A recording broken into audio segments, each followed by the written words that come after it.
And welcome back to The Factor Uncensored, a historic moment on Capitol Hill.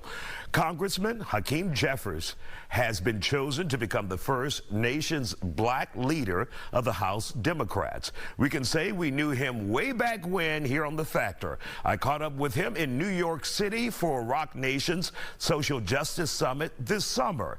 He shared his views on the changes that need to happen in criminal justice reform. Progress needs to occur at all levels of government, city, state, federal. It's an all-hands-on-deck effort. What we ultimately want to do is to bring about a change in policing that takes us from a warrior mentality where some officials view people that they police as enemy combatants. That often leads to rough results. Shift that from a warrior mentality to a guardian mentality, where the police and the community work hand in hand to lift up public safety. And we're seeing that as one of the consequences of what happened in the aftermath of George Floyd, where there are steps being taken to bring law enforcement and the communities they police closer together for the betterment of everyone. How do you weed out individuals, though, law enforcement officers that may not see black people as equal or as subhuman?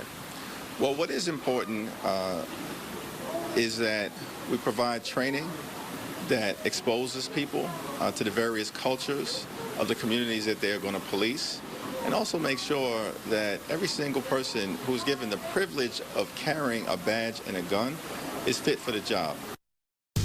Of course, once again, that's when we were in New York City earlier this year interviewing Representative Jeffries. Now, Congressman Al Green feels House Democrats made the right choice by choosing him.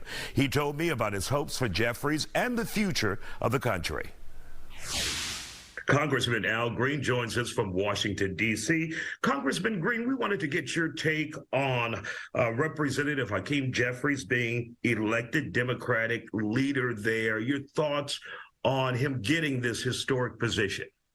Well, you're right. It's historic, and it means a lot not only to the members of Congress, but also to the country, especially to young boys and girls who happen to be of African ancestry, those who are minorities, those who've had to struggle. He comes from New York's 8th Congressional District, and he will be the person who is in line to be the next Speaker of the House. And if he becomes Speaker of the House, of course, you have the President, the Vice President, and then the Speaker of the House. So he's second in line after the President to become President if something should happen, and we pray that nothing will.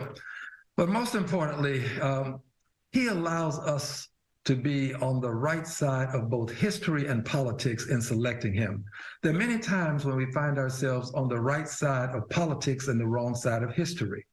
And then there are times when you can be on the right side of history, but you're on the wrong side of politics. Well, it's good to be on the right side of politics. He's the right person, and then on the right side of history. So I'm excited about it. I hope that people will be as excited as I am when he takes the gavel.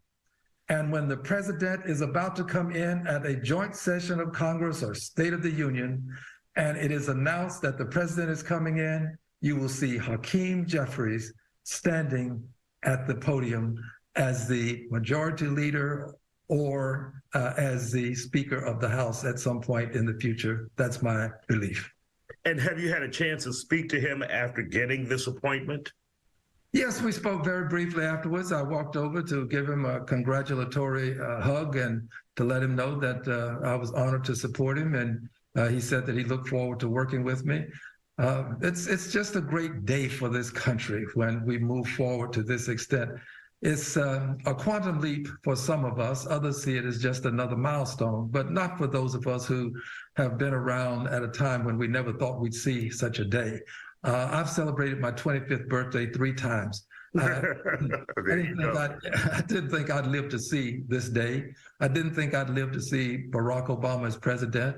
I didn't think I'd live to see the vice president, the first female black person as vice president. And I didn't think that I'd live to see the first black person to be on the Supreme Court who happens to be a female.